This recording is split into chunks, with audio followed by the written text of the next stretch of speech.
pain into purpose, right? Ooh, I like that. Okay, I knew you would like that, Loki. I did that for you, Loki.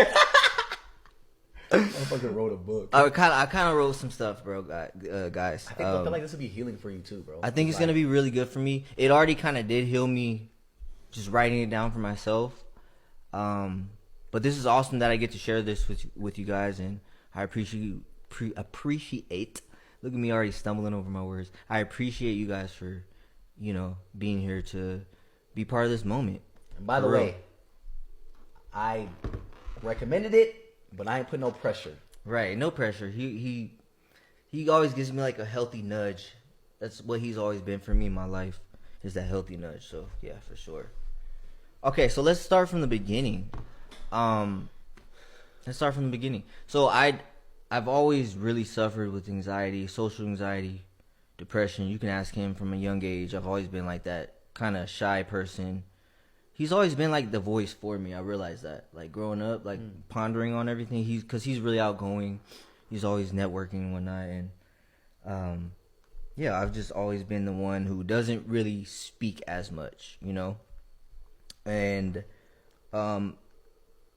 as I got older, I started using, because as you get older, it's like you gotta be a little outgoing. You gotta start talking to people, communicating, and then you start to feel like left out if you can't keep up with everybody else. You feel like you're drained and everybody's having fun, and you're just like, why do I feel as if like I can't talk, like everything's moving too damn fast?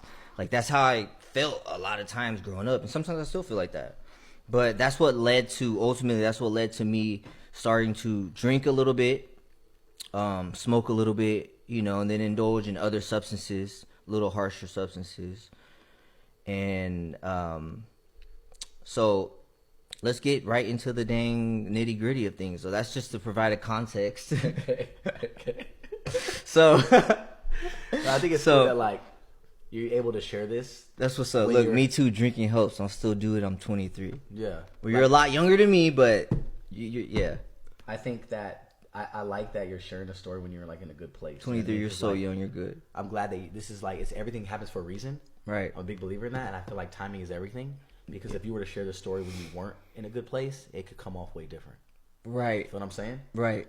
So I think that this is like one of the best things for you, is be able to share something when like you're in a good headspace. Right. So let's get into it. So it all got out of hand one night back in November 2019. Me, my partner at the time, and some of our friends all went out to eat and to the club. And then we had a little after party at my boy's spot in downtown LA.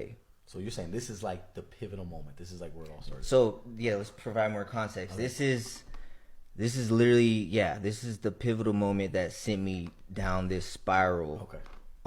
I guess you'd call it, not I guess, but yeah, it's a psychotic episode. It was my first ever psychotic episode. I wasn't prepared for it. Took me by storm. Okay. So we all had a little after party at my boy's spot in downtown LA. Everybody actually ended up knocking out in the living room. But me, for some reason, I just wasn't tired at all. And the whole night, I had been trying to refrain from drinking or using anything. So I wasn't really cooked like everybody else at the moment. But as soon as everybody knocked out, something really came over me. I felt that feeling, like the urge to just feel something. That's when the tequila, substances, they start calling my name out. Trey. I'm not laughing at you. I'm just like, I know, it's okay. The way you're explaining it. It's okay.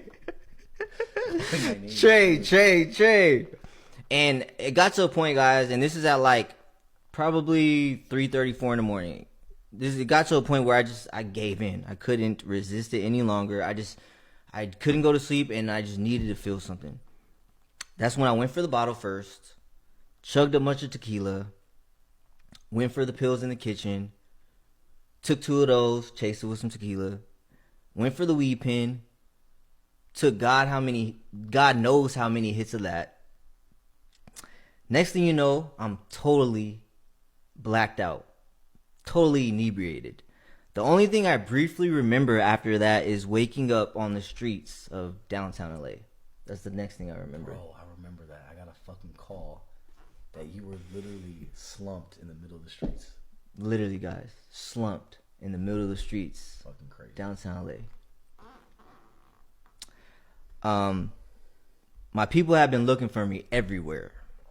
No one knew where I was, but luckily I had my phone on me and I was able to answer one of the many calls. I answered a FaceTime, but barely. And all I remember doing was slurring a bunch of my words together. My people had no clue what I was saying. But in the middle of the call, that's when I straight up fall. What? Plop.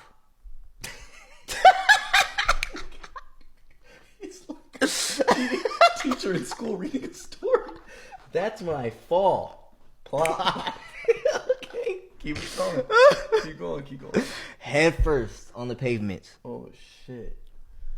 And my people, they saw the fall and everything. Like I remember hearing like a little, oh! But that's the last thing I remember. I black out again. After searching everywhere for me, they finally find me laid out on the pavement on a random street in downtown LA. God knows what the heck happened to me during those moments when I was knocked out. They picked me up, put me in a car. I slept for almost a week straight after that, like literally after that experience. I remember throwing up over and over, having these crazy, weird nightmares, like the craziest things ever. And I lost so much weight too. I got so skinny. At times I would wake up out of my sleep and scare the heck out of my ex. That's crazy. Like literally one time I woke up, I looked at her and I yelled, "Get her, get her."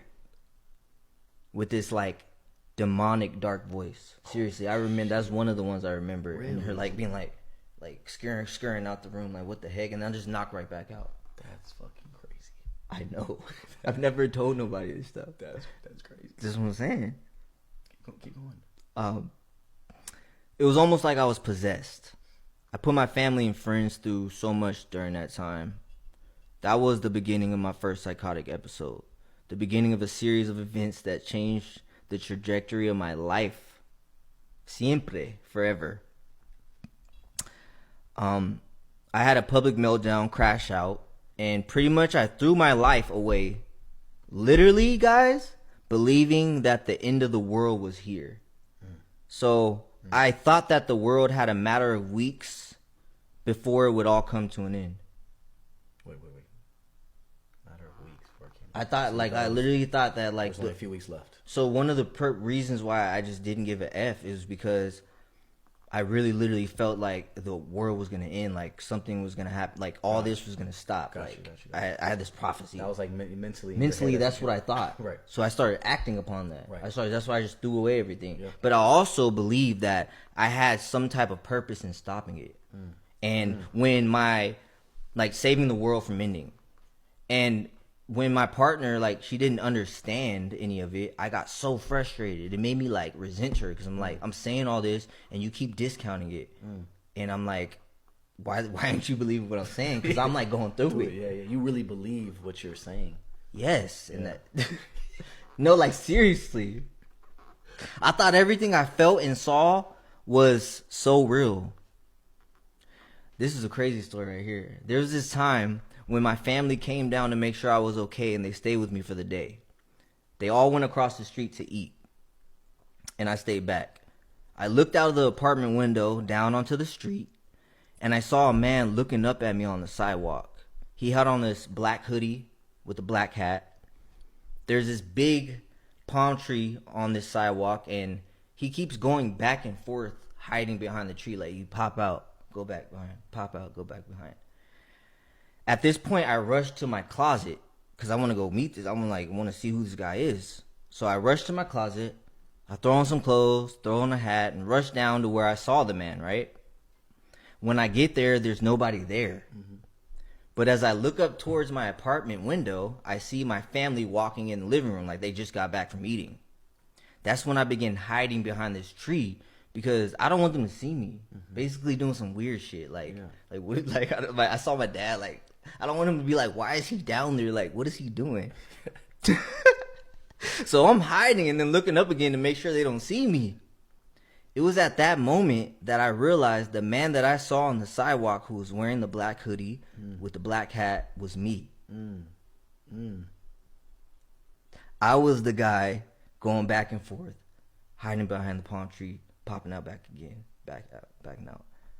All this did, though, for me was reaffirm that everything I was seeing and feeling was real. That's what really messed it up. So that's what kept me in this state, because I'm like, this is confirming it, and like nobody around me understands. Yeah.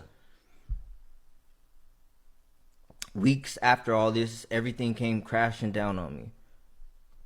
I ended up in the hospital. Damn, niggas are tearing up. No, don't do that, nigga, because I'm going to start crying. I know. You good? Take a second. But it's kind of trippy. Breathe. Okay. Woosah. We good. We G's over here. Keep it peep. I ended up in the hospital. I escaped from the hospital thinking I was already in the afterlife, in another dimension on another planet. I destroyed the hospital when I escaped, so the cops ended up chasing after me. That's crazy. I still had the IV in my arm and everything. As I tried to run away, I got super gassed and exhausted. I remember, like, I was about to pass out, and I just gave up, and I sat down, like, whatever they give me, they give me. They give me I swear, that's like, and I was in my hospital gown and everything. Had, like, blood all over my arm. Like, you got me, bro. Like, come on, I'm in the afterlife anyway. Still deeply in my episode state and really out of it. The cops finally caught up to me and arrested me. I ended up in jail. The first time they realized the first time they finally released me, it was so cold that night, and I was so lost that I pulled a random fire alarm, like the closest fire alarm I could find. I just went and I pulled it. This immediately landed me right back into jail. Like, not even like 15 minutes after they released me, I ended up back in jail. The second time I got released, it was early enough that my fam was there to retrieve me.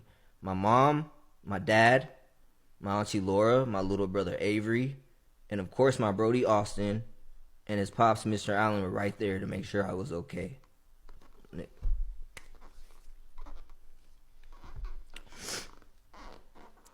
Take a little drink of water, gang. Yeah, Take a little drink of water. Okay. I'm like, Austin, say something real quick. They can't see the tears anyway.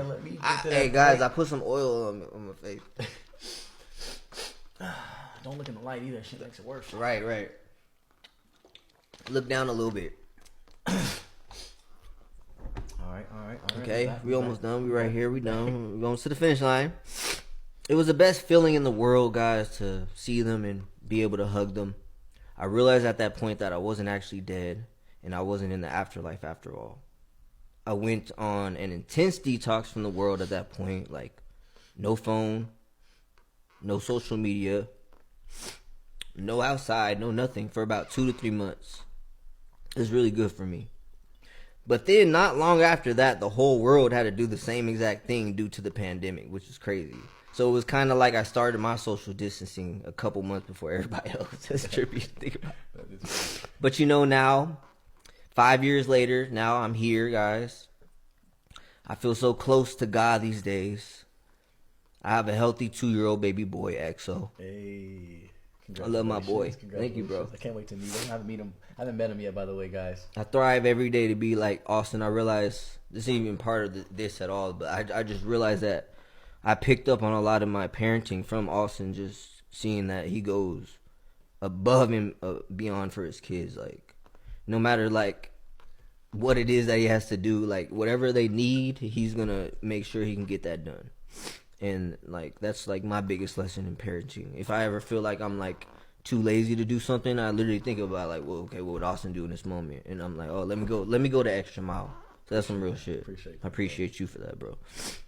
But EXO, he's my world. He just inspired me to be the best daddy possible to him. Someone that makes him proud, someone that can raise him into a God-fearing man. All in all, I really hope my story can really help anybody out there. Anybody who goes through anxiety and depression, anybody who ever feels hopeless, who has episodes, anyone who ever feels like they can't get out of bed in the morning, like they're stuck or like they're empty, know that you are not alone. These tears they all flow into the same ocean. We're all together.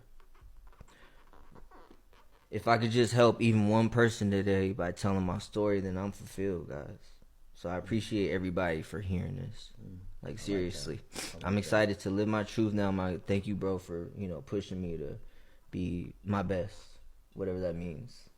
You feel me? Yeah. I'm excited for the future. And bro, low key, that thing